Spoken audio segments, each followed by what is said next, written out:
भोंदू अशोक खराची आज पुन्हा एसआयटी चौकशी होणार असल्याची माहिती सूत्रांनी दिली आहे। मिरगावमधील फार्म हाऊसवरील कामगारांनाही चौकशीसाठी बोलावण्यात येणार आहे। अशोक खराची काल 7 तास चौकशी झाल्याचं आपण पाहिलं आणि आज पुन्हा एकदा एसआयटी कडून या अशोक खराची चौकशी होणार आहे। भोंदू अशोक खराची आज पुन्हा एकदा एसआयटी चौकशी होणार असल्याची माहिती मिळते। याविषयी अधिक माहिती देत आहेत आपले प्रतिनिधी अभिजित सोनवणे, ते त्या ठिकाणी उपस्थित आहेत। अभिजित, अतिशय महत्त्वाची अपडेट आपण पाहिलं, काल आधीच एसआयटी चौकशी त्याची 7 तासांसाठीची झालेली आहे आणि आज पुन्हा एकदा भोंदू अशोक खराची एसआयटी चौकशी होणार आहे। काय अधिक अपडेट समोर येत आहेत?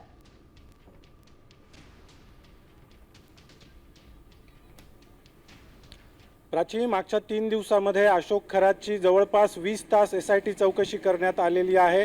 काल देखील 7 तास याच ठिकाणी नाशिक पोलिसांचं जे क्लब आहे हिमांशू, याच ठिकाणी त्याची काल 7 तास कसून चौकशी करण्यात आलेली होती आणि आता देखील याच ठिकाणी पुन्हा एकदा अशोक खरातला आणलं जाण्याची शक्यता आहे आणि आज पुन्हा एकदा त्याची चौकशी केली जाईल। कारण जी माहिती समोर येते त्यानुसार आणखी 3 महिलांनी या सगळ्या संदर्भामध्ये तक्रार देण्यासाठी आणखी 3 महिला पुढे आलेल्या आहेत।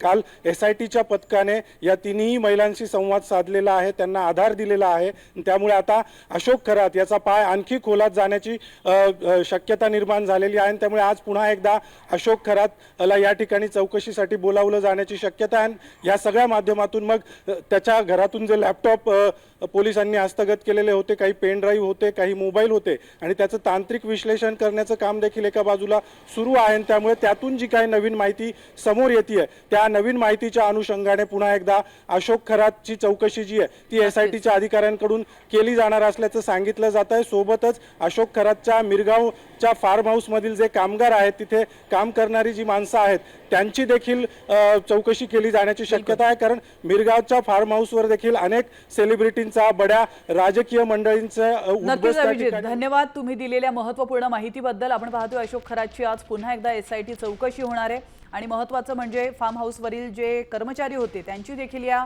एसआयटी चौकशीसाठी त्यांना बोलवण्यात येणार आहे। त्यामुळे त्यांच्याकडून काय अधिक माहिती समोर येते हे देखील महत्त्वाचं आहे।